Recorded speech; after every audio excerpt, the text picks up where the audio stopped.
மங்கீதாவும் லெரீனாவும். ஒரு காலத்தில் ஒரு ஏரிக்கு அருகிலிருந்த நகரமான லூசனில் ஒரு மீனவர் தனது 2 மகள்களுடன் வசித்து வந்தார். பெரியவள் மங்கீதா மிகவும் அன்பான குணம் கொண்டவள். இளையவள் லெரீனா எல்லா விதத்திலும் பிடிவாதம் கொண்டவள். சகோதரியைப் போல் அல்லாமல் மற்றவர்களுடன் கோபமாகவே பழகுவாள். பாட்டில்களில் பட்டாம்பூச்சியை அடைத்து துன்புறுத்துவாள். அதை வேடிக்கையுடன் வெளியே அனுப்புவாள். பிறகு தன் சகோதரியுடன் மிகவும் முரட்டுத்தனமாக பேசுவாள். வீட்டு வேலைகள் அனைத்தையும் மங்கீதா தான் செய்வாள். வீட்டில் சமையல் வேலைகளையும் செய்வாள். பிறகு அனைவருக்கும் அன்பாக அதை பரிமாறுவாள். அவளது தந்தை வேலை முடித்து வீட்டுக்கு பசியாக வந்தவுடன் அதை மிகவும் ருசித்து சாப்பிடுவார். லெரீனா எப்போதும் தன் சகோதரிக்கு உதவி செய்ய மாட்டாள். தன் தந்தையை பற்றி குறை கூறுவாள். எந்த அக்கறையும் காட்ட மாட்டாள். எப்பொழுதும் ஏரிக்கரையில் அமர்ந்து கொண்டு தன் தலைமுடியை கோதிக்கொண்டே இருப்பாள்.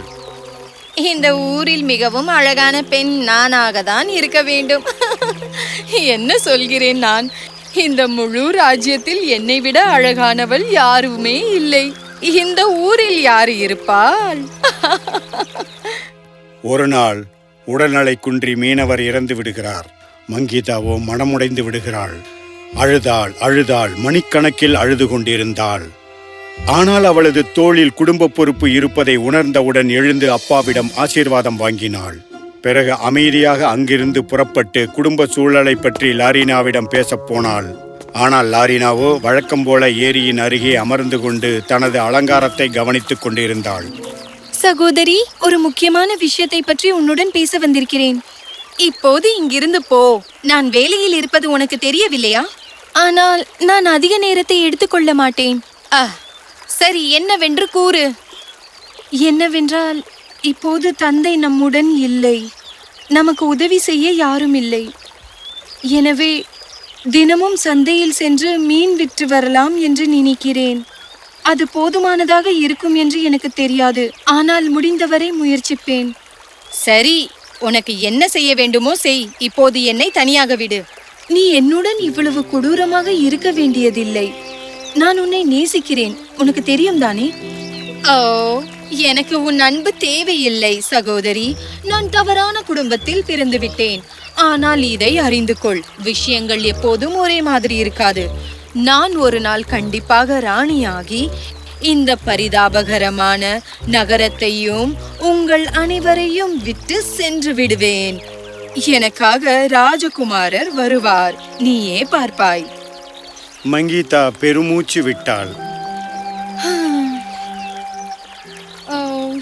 நான் உனக்கு மகிழ்ச்சியை தவிர வேறொன்றையும் விரும்பவில்லை. நாட்கள் நகர்ந்தன.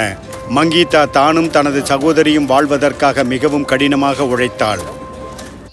ஒரு நாள் சில நாணயங்கள் மட்டுமே சம்பாதித்து வந்தாள். அதனால் மிகவும் கவலையுடன் இருந்தாள். லெரீனா, நான் வருந்துகிறேன். ஆனால் நான் சம்பாதிப்பது நம் இருவருக்கும் உணவளிக்க போதுமானதாக இல்லை. நாளை முதல் மீன் விற்க எனக்கு நீ உதவுவாயா? என்ன? ஆமாம், இப்போது நீ என்ன சொன்னாய்? நம் இருவருக்கும் போதுமான பணம் சம்பாதிக்கும்படி மீன்களை விற்க எனக்கு உதவுமாறு நான் உன்னிடம் கேட்கிறேன். தயவு செய்து உதவு. உன் மனநிலை இப்போது செயல்படவில்லையா? நான் ஒரு வருங்கால ராணி. நான் ஒரு விவசாயியாக மாற விரும்புகிறாயா? வழியே இல்லை. ஆனால் சகோதரி, அவ்வளவுதான். இப்போது நான் ஏரிக்கு செல்கிறேன். மங்கீதா மிகவும் வருத்தம் அடைந்தாள். பிறகு உட்கார்ந்து அழ ஆரம்பித்தாள். லெரீனா வீட்டை விட்டு வெளியேறும் பொழுது ஒரு வயதான பெண்மணி வீட்டுக்கு வெளியே நிற்பதை பார்த்தாள். உங்களுக்கு என்ன வேண்டும் வயதான பாட்டியே? ஓ, அன்புள்ள குழந்தையே, நான் பசியாகவும் தாகமாகவும் இருக்கிறேன். மைல்களுக்கு மேல் நடந்து வந்தேன். எனக்கு சாப்பிட கொஞ்சம் சாப்பாடும் குடிக்க கொஞ்சம் தண்ணீரும் தயவு செய்து கொடுப்பாயா? நான் உங்களுக்கு ஒரு வேலைக்காரி போல் தெரிகிறேனா? இங்கிருந்து விலகி செல்லுங்கள். லெரீனா அந்த வயதான பெண்மணியை தள்ளிவிட்டு தனது பயணத்தை தொடர்ந்தாள். கடவுளே! வீட்டிற்கு வெளியே ஒரு பெண்ணின் அழுகுரலை கேட்டவுடன் மங்கீதா உடனே வீட்டை விட்டு வெளியே வந்தாள். வீட்டு வாசலில் ஒரு வயதான பெண்மணி விழுந்து கிடப்பதை பார்த்து அதிர்ச்சி அடைந்தாள். நான் மிகவும் வருந்துகிறேன். அந்த வயதான பெண்மணி எழுந்திருக்க உதவி செய்த மங்கீதா அவளை வீட்டிற்கு உள்ளே அழைத்துச் சென்றாள். லரீனா தன்னை எப்படி கீழே தள்ளிவிட்டாள் என்பதை அந்த வயதான பெண்மணி விளக்கமாக கூறினாள். அதை கேட்ட மங்கீதா அதிர்ச்சி அடைந்தாள். என்னை மன்னித்து விடுங்கள் பாட்டி. என் சகோதரி சில நேரங்களில் கொஞ்சம் கொடூரமாக நடந்து கொள்வாள். ஓ, அது பரவாயில்லை. நீங்கள் கனிவானவராக தெரிகிறீர்கள்.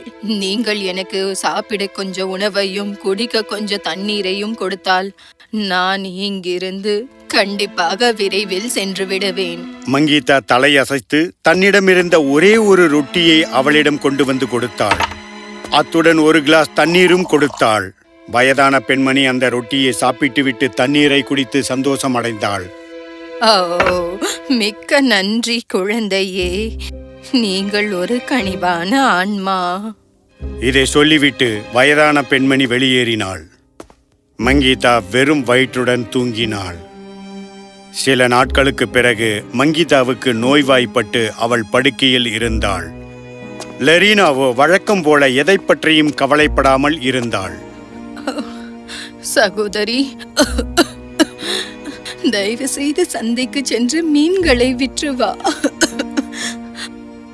உயிர் வாழ நம்மிடம் சேமிப்பு இல்லை. நான் எங்குமே செல்ல போவதில்லை. நான் கடைசியாக உன்னிடம் இதை சொல்கிறேன். இவ்வாறு கூறிய லரீனா வீட்டை விட்டு வெளியேறும் பொழுது மீண்டும் அதே வயதான பெண்மணியை கண்டாள். மீண்டும் நீங்களா? இப்போது உங்களுக்கு என்ன வேண்டும்? மங்கீதாவுக்கு உடல்நிலை சரியில்லை என்று கேள்விப்பட்டேன். அவள் குணமடைய உதவும் இந்த விதைகளை அவளிடம் கொண்டு வந்தேன். ஒவ்வொரு மணி நேரமும் அவளுக்கு ஒரு விதையை கொடுத்து அவளை கவனித்துக் கொள்வதற்காக என்னை உள்ளே விடுங்கள். காலையில் அவள் நன்றாக இருப்பாள் என்று நீங்களே பார்ப்பீர்கள். மங்கீதா குணமடைய விருப்பமில்லாத லரீனா பற்களை கடித்துக் கொண்டாள். ஆனாலும் வெளியில் சிரிப்பது போல் நடித்தாள்.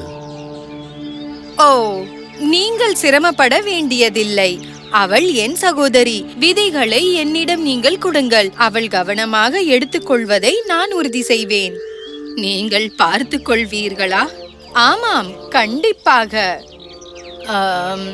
அப்படி என்றால் இதோ இந்தாங்க.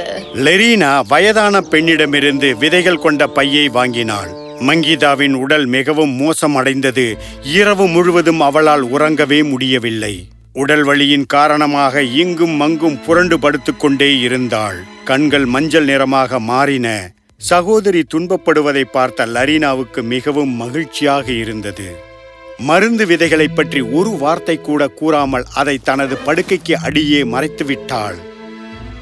மறுநாள் காலையில் அவள் எழுந்தபொழுது மங்கீதா வியர்வையுடன் இருப்பதைக் கண்டு அவள் சிரித்தாள். பிறகு எழுந்து வீட்டை விட்டு வெளியே வரும்பொழுது வாசலில் இருந்து வயதான பெண்மணி உள்ளே வந்து கொண்டிருந்தாள். நீங்களா? அனுமதியின்றி வீட்டிற்குள் நுழைவதற்கு உங்களுக்கு எவ்வளவு தைரியம்? அந்த வயதான பெண்மணி புன்னகையுடன் தனது விரல்களை சொடுக்கினாள். உடனே அவள் ஒரு அழகிய ஆண் மகனாக மாறினாள். என்ன? நீங்கள் ஒரு தேவதையா? நான் தேவதை இல்லை. நான் ஒரு இளவரசன். ஹவுஸ் வேலி டோமின் இளவரசன் ஸ்டீவன். எனக்கு விசித்திர சக்திகள் உண்டு. ஒரு அன்பான அழகான பெண்ணை திருமணம் செய்து கொள்ள வேண்டும் என்று இந்த பூமியில் தேடினேன். உண்மையை சொல்ல போனால் நான் இப்பொழுதுதான் எனக்கு தகுந்த ஒரு பெண்ணை கண்டுபிடித்தேன். அது என் மனதுக்கு பிடித்தவள். சரி, நிச்சயமாக என் இளவரசரே. இந்த நாளுக்காக நான் எவ்வளவு காலம் காத்திருந்தேன் என்பது உங்களுக்கு தெரியாது. இந்த இடத்தில் இருந்து வெகு தொலைவில் சென்று நாம் இருவரும் மகிழ்ச்சியுடன் வாழ்வோம். நீயா? நீ ஒரு பொல்லாதவள். நான் உன்னை பற்றி பேசவில்லை.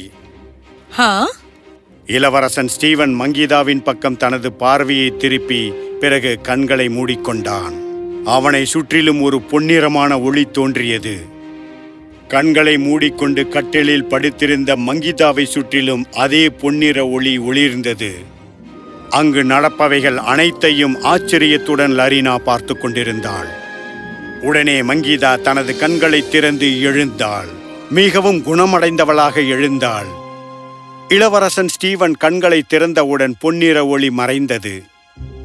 அங்கு நடப்பது என்னவென்று புரியாத மங்கீதா மிகவும் குழப்பமுடன் பார்த்தாள். இளவரசன் ஸ்டீவன் புன்னகையுடன் நடந்த அனைத்தையும் விபரமாக கூறினான். நான் உன்னை பார்த்து கொண்டுதான் இருந்தேன். உன் சகோதரி உனக்கு மருந்து விதைகளை தராதது மட்டுமல்லாமல் நீ குணமடைய கூடாது என்றும் ஜெபம் செய்து கொண்டிருந்தாள். அனைத்தையும் கேட்ட மங்கீதா மிகவும் மனமுடைந்தாள்.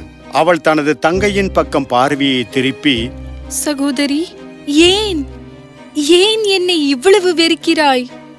ஓ, தயவு செய்து இந்த எல்லா நாடகங்களுக்கும் என்னிடம் நேரம் இல்லை. நீ உன் இளவரசனுடன் இங்கிருந்து சென்று என்னை இங்கே இருக்க விடு. நான் உன்னை ஒருபோதும் விரும்பவில்லை, விரும்பவும் மாட்டேன். மங்கீதாவின் கண்களில் கண்ணீர் கரை புரண்டோடியது. இளவரசன் அவளை ஆறுதல் படுத்த முயற்சித்தான். அவளை பற்றி வருத்தப்பட வேண்டாம். அவள் உனது அன்பிற்கும் கருணைக்கும் தகுதியற்றவளாவாள். தயவு செய்து நீ என்னுடன் எனது நாட்டிற்கு வந்துவிடு. நான் உன்னை எனது மனைவியாக்கிக் கொள்ள விரும்புகிறேன். நீயும் என்னை உனது கணவனாக ஏற்றுக்கொள். ஆனால் அவள் என் சகோதரி. ஆனால் ஒரு சிலர் எப்போதும் மாறமாட்டார்கள். நீ இந்த உண்மையை உணர்ந்து கொள்ள வேண்டும். நீங்கள் இருவரும் முடித்து விட்டீர்களா? இப்போது எனக்கு சோர்வடைகிறது. மங்கீதா இளவரசனை பார்த்து தலையசைத்தாள். இளவரசன் ஸ்டீவன் தனது விரல்களை சுடுக்கினான். இருவரும் அங்கிருந்து மறைந்தார்கள். ஒரு பிரம்மாண்ட கோலாகல திருமண விழாவாக மங்கீதா மற்றும் இளவரசன் ஸ்டீவனுக்கு திருமணம் நடந்தது. இருவரும் மிகவும் சந்தோஷமாக வாழ்க்கையை ஆரம்பித்தார்கள். ஆனால் லரீனாவோ வழக்கம் போல அவளது கொடூரமான குணத்துடனேயே வாழ்ந்து வந்தாள். அவள் குணம் சிறிதளவும் மாறவில்லை. ஆனால் மங்கீதாவோ தனது சகோதரிக்கு தெரியாமல் அவளுக்கு வேண்டிய உணவை கொடுப்பதை உறுதி செய்தாள். லரீனாவின் மனம் மாறிவிடும் என்ற மங்கீதாவின் நம்பிக்கையைக் கண்டு இளவரசன் அடிக்கடி சிரிப்பான். இதோ பார், ஒரு சிலர் எப்பொழுதும் மாறமாட்டார்கள். என் சகோதரி ஒரு நாள் மாறுவாள், எனக்கு தெரியும். நான் அவளை பற்றி பேசவில்லை. உனக்கு அவள் மீது இருக்கும் நம்பிக்கையை பற்றி பேசுகிறேன்.